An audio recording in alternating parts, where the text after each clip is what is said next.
Martin Thomas. I'm with doubletoasted.com, which we do a live stream on Twitch about 5 to 6 nights a week, which also gets broken up into clips on YouTube, and you can also visit our own site, doubletoasted.com.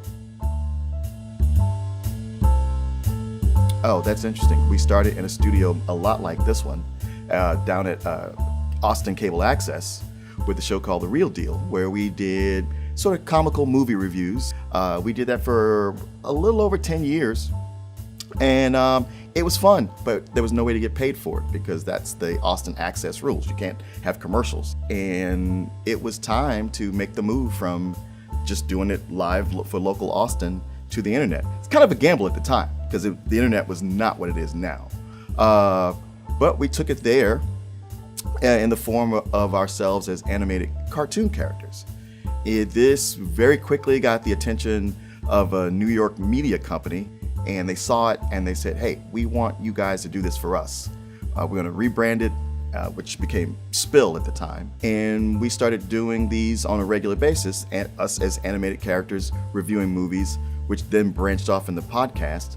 And the podcast, over time, became more popular than the animated reviews. Everybody was getting paid decently and just lots of notoriety. And then one day, Hollywood.com said, we don't want to do this anymore. It's doing well, but we thought it'd do better, so we're pulling the plug on it. And at this point, we had to make a decision. Corey and I decided, well, you know what? We've already built the audience. Actually, we had another friend, Brian Brushwood, who's a magician and does a popular show called The Modern Rogue. Anyway, he came to us and said, guys, look, you've done the hardest part, which is build an audience. Don't let this go.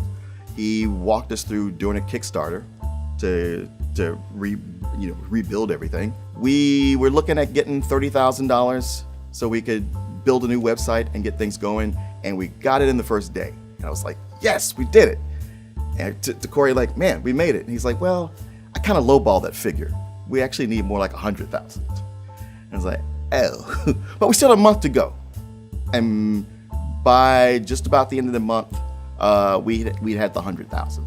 And so from that came Double Toasted. And there's no more animated movie reviews, but what we're doing online between what we started on our own site and kind of moved over to Twitch and what we do on YouTube, it's very much like what we did at the Access Studio. We've come around full circle.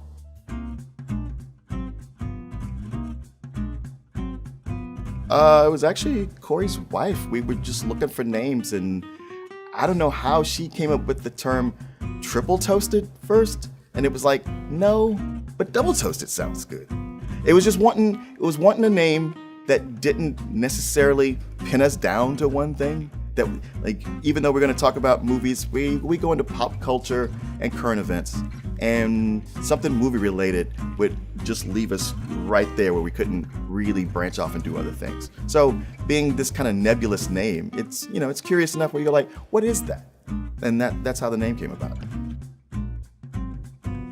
Oh man, we tried doing classic movies, reviewing classic movies on Tuesday, going through those that our audience might not have seen.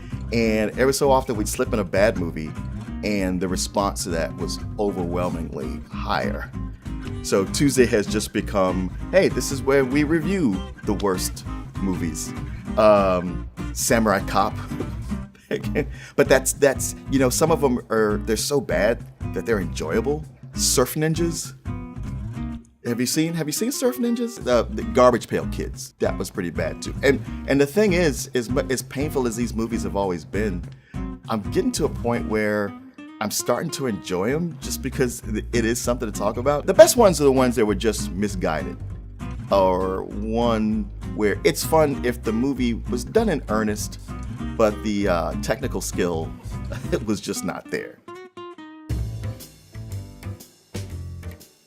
You're gonna bring out the girl I had a crush on in third grade?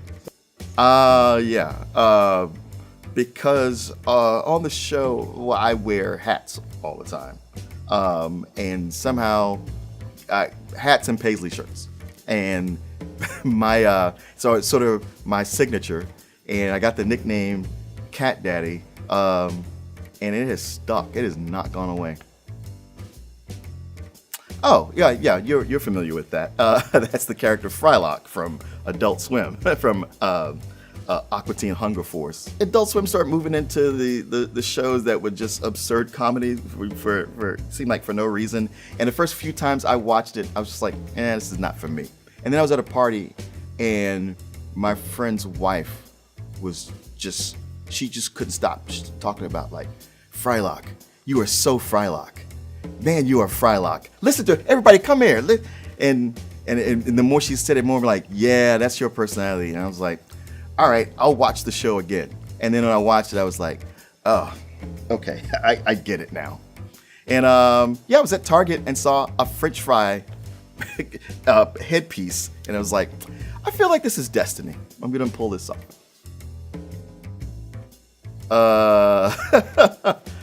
I forgot where that puppet is from.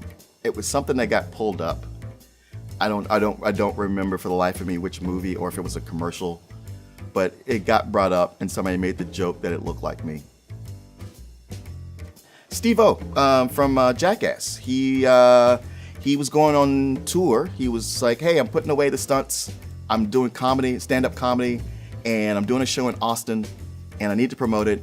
And I guess he said to his manager, hey, find me a good podcast to go on. And that year we had won the Austin Chronicles Best Podcast of Austin.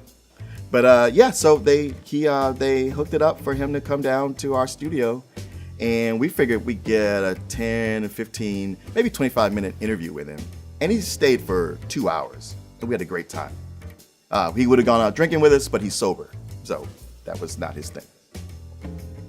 That's from our just recent show in New York from just a couple weeks ago.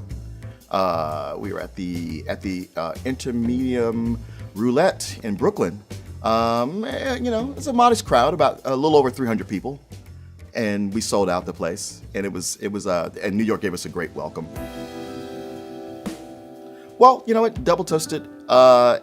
It's at a point where we've been around a long time, but we're still growing. It's still fun.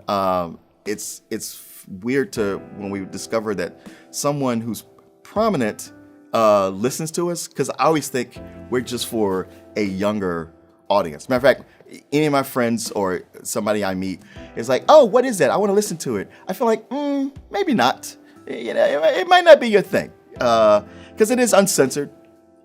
So, don't want to hurt anyone's sensibilities or anything. We're respectful but irreverent. But if you're looking for that kind of fun, it is something for you, and it streams, like I said, 5 to 6 nights a week, and you can always catch it the next day.